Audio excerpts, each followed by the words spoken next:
Hey everybody, welcome back to my channel. Jamie here with Honey at the Hive. If you are new here, I am a mom of 5, ages 11 down to 3. And today I thought I'd do a video of my oldest child who is 11, just her favorite readers or some books that she has read in the past that she would recommend to anyone else to read. And if that's something you're interested in, just stick around and we'll get started.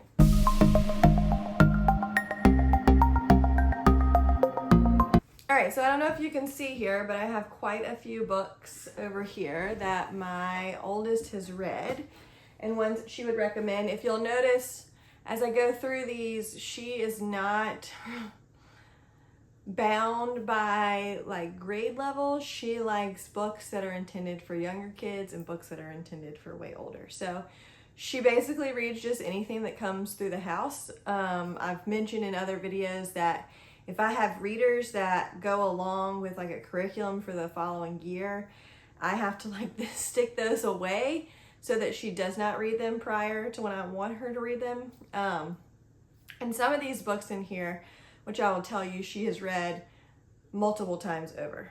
So we'll get through these, maybe give you a little overview of some of those books and let you know what she thought. So I'm going to go ahead and tell you the first book that I don't actually have a physical copy of. So this book is The Dead Sea Squirrels. Now I was super cautious just because the name sounds sort of creepy. And but she read them, and it's about squirrels that these kids find that lived back in biblical times, and they have brought them, and it's basically it's facts mixed with humor. And it really keeps the kids engaged. She really liked those books a lot. And she read that whole series on like a Kindle type thing. And she would definitely recommend those. All right, so the next book that I have is The Child of the Silent Night. So I know a lot of kids are familiar, or people are familiar with Helen Keller, but this is a story about Laura Bridgman, who kind of pioneered the way for Helen Keller's training and education. She was born both blind and deaf, and this is back in early 19th century, where they just didn't have the means to train or educate children that were both blind and deaf. This book was very moving for my oldest. She read it in like one day. It's not super long. The chapters are fairly short, if you can see that. But definitely a book she would recommend. It's by Edith Fisher Hunt. All right, so I've got a whole stack of books in my lap here now. So Mr. Popper's Penguins is the next book that I'm sure a lot of you are familiar with. This is probably a younger reader. Really fun book about a man who ends up having a whole bunch of penguins. And we always love the books that she can read, and then we have a movie that we can watch afterwards.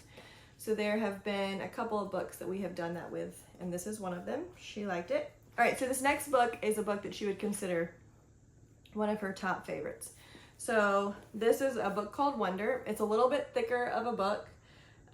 This is a book about a wolf cub, and the cub takes this like long adventure and meets all of these like rival packs, has all these like dangerous encounters, has to overcome all these obstacles. And it's actually based on a true story of a wolf that traveled 1,000 miles across the Pacific Northwest. So she is an animal lover. This kind of hits all of her high points that she desires in a book. She would highly recommend this book.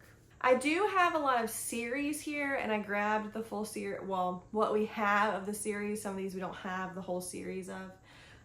And a lot of these are very well known. So the Imagination Station books, she loves all of these. These 1 through 7 are currently what we have, and all of them have been excellent, and she loves them. Sort of along the same lines, there are The Secret of the Hidden Scrolls.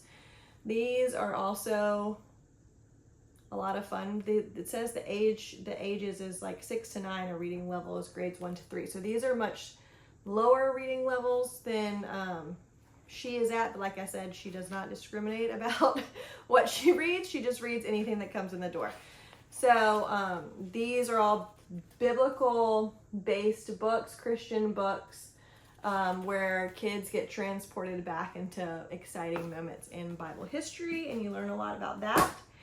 I'm sure many of you are familiar with these Tuttle Twins books. So this entire series, I believe there's 12 in this series, but I am not sure. She has read these multiple times, like over and over and over again, and she loves it. And they are very pretty and colorful on the inside. Not hard readers at all. Lots of pictures. So also could be for much younger kids. All right, grabbing my next stack of books. These next books are a lot of fun, and she also has read these multiple times. So I know there's more than what I have here, but these are like interactive history adventure books. So it's basically takes you to different time periods. So like we have the Revolutionary War, the Boston Massacre, the Battle of the Bull Run, the Battle of the Alamo, colonial America, and the Civil War are the ones that we have. And basically you read through them and you get to choose what you like different time points. You get to choose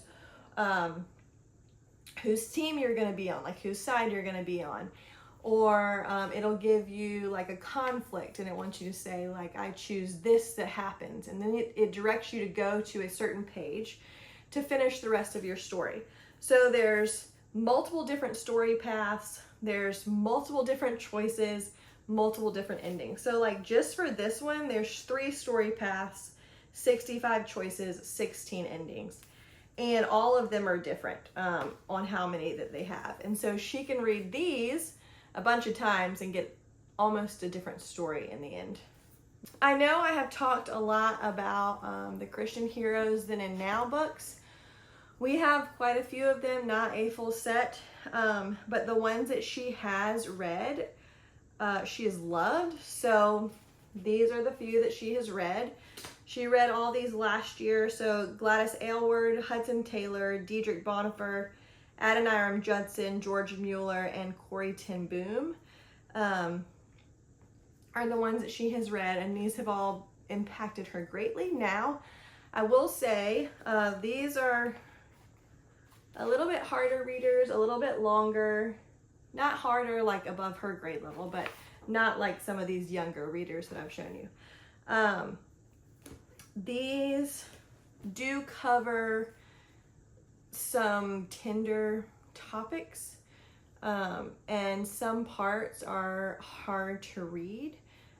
So depending on your child, just navigating how sensitive they are to those things may be ones that you want to pre-read, but she has all been very positively affected by all of these and has learned some really awesome things from them. So these, all of them, I would highly recommend. All right, we've got a few more to get through. And this is a series that I have not heard of many people mentioning. I don't know that I've ever heard anyone mention them. And quite honestly, I'm not totally sure where I found them or how I came across them. But this is a series called The Way of the Warrior Kid. So there is 5 books. This is based on a kid who goes to an actual school, I guess it's a public school. It's not Christian or biblically based.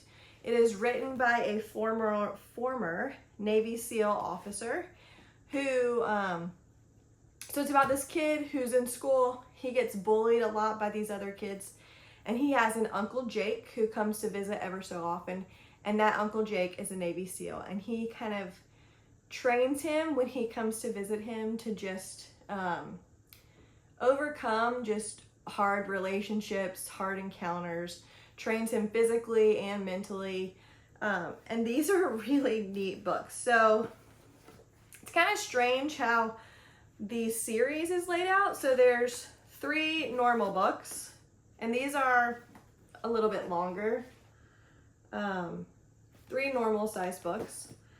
I'll show you. It does still have some pictures, all black and white though. And then you have a fourth book, which looks like this, much different. And this is called the Field Manual. This was her least favorite in the whole series. And I think because this is more like an instructional manual that maybe this Uncle Jake would have produced for his nephew. And then you have a final book, that's one of the regular ones that she liked. So this was a really fun series. It's quite interesting. I think he even has like a podcast where kids can write in questions and he answers them on the podcast. He even has a whole line of supplements. Like we haven't tried any of those, and we've only listened to very few of the podcasts, but it's just a cute little series that he has created, and she has really loved these. It might seem like it's geared more towards a boy, and it would be great for a younger boy, but she really enjoyed these. Another fun series, and this is for much younger kids, not much younger, but younger, is the Miss Piggle Wiggle series. Y'all, if y'all haven't read these, if you have a chance to listen to them, so we just have this one, the hard copy, and then we've listened to a bunch of the others. These are so funny. Like, they're just a fun read about this lady named Miss Piggle Wiggle, and she kind of invites these children in and teaches them these lessons in this really fun, hysterical way. Such good reads. The next one she read was The Chocolate Touch. This is also a shorter read, not very terribly long. And this is about a boy who basically something happens where everything he touched turns to chocolate, and at first that's all wonderful and great until he like touches his mom and she turns to chocolate. And anyways, it's just a fun, easy read. She enjoyed this one a lot. Okay, like I said, my child is all things animals, all things adventure and mystery. So she is a huge fan of Bear Grylls, and he has a bunch of series of books. So I have 2 of his series here. So this first one is Bear Grylls Adventures. I think there's more than what I grabbed, but they could be all over the house and I'm not sure where they are. But like the Blizzard Challenge, the Jungle Challenge, the Desert Challenge, the Sea Challenge. So he goes through different adventures and he's in a challenge, and it's just his experience getting through those challenges. Lots of fun, all clean. Maybe some gross stuff like eating bugs, but nothing crazy that's in here. And she loves these. Along with these, he wrote a whole series on survival skills. And so there's a whole series here, and they're very short reads. There's one on tracking, on shelter building, dangerous animals, dangerous plants, weather watching, forest, and hiking. Now, these are all super fun. I will say one disclaimer about these. He is not in the United States of America. So if you are, one of the things he references in here is like their emergency line. So like where ours would be 911. That's not what he puts in here. His is like, I don't know, 999 or something like that. Ava, my oldest, knew that. So she came and she was like, why is this not, was this like error in typing? What happened? I had to tell her just, it's a different country, so they don't call 911 here. So you'll just have to tell your kids, if your kids are not aware of that, make them aware. But that's the only thing that I found in here. So these are really fun. These are very pretty. And it's just learning about different things that you might encounter in nature. Lots of really good. This is even like how to make a camouflaged A-frame if you're out in the wilderness. She loved these. She references them often and reads them over and over again. And now her younger brother are into them. All right, so I have 2 more series that we don't have the whole series to. She actually just started these Again, on the lines, I think you're seeing sort of a pattern here of like mystery and adventure and fun. These two series are very similar, but written by different people. So the first one is this National Park Mystery Series. These are all good, clean, fun books. These kids take a vacation with their parents to different national parks. So this is Mystery in the Rocky Mountain. This is Discovery in Great Sand Dunes National Park. So you learn a little bit about each national park while also going along with these kids to discover some mystery. Lots of fun. Along the same lines, but a little bit different, and something that we connect with a lot, is this series called Campground Kids. Very similar in that they are visiting national parks. So it's a family that's camping. We love to go camping, so she kind of connects with that. And they go to these different national parks, so you learn about the national park, but you also learn about their adventures that they take and all those things. Lots of fun. Okay, I have just a few more left. She just finished The Indian in the Cupboard. This was a lot of fun. I will give a disclaimer on this one that there is a slang use of what someone would have called an Indian if they were being rude. And so depending on how you want to handle that with your kids, I'm not sure, but you make that decision for you. The book is hilarious. Like, it's so funny. We read this one together and it was a great book. I know that this is a movie also. We have not watched the movie. It didn't look quite as good as the book, just watching the trailer. And there were a bunch of reviews that the movie just did not stick to the themes of the book, which just made me not want to watch it. But this was a very funny book. She also read The Cricket in Times Square, which was cute and funny, smaller sized book. But still good sized chapters. This is just about like a cricket and a mouse and a cat that are in New York City, and they're on an adventure. This was just a funny read. She enjoyed it a lot. I'm sure a bunch of you are familiar with this Number the Stars book. Lois Lowry, she just finished this book. Another hard topic to cover, but she really enjoyed reading this book. She would definitely recommend it, but might be something that you would want to pre-read first. This last book is a book that she loved. Again, she is an animal person. I will give lots of disclaimers here. So this is the James Herriot, All Creatures Great and Small. She loved this book. It is a very thick book. It is a long read, so we're talking about over 400 pages, and no pictures here. But it follows the story of a veterinarian and his journey as he cares for a bunch of farm animals. And it's a really good book, and it's clean in the fact of there's no romance. Okay, I take that back. There is romance, and then in that James Herriot meets his wife.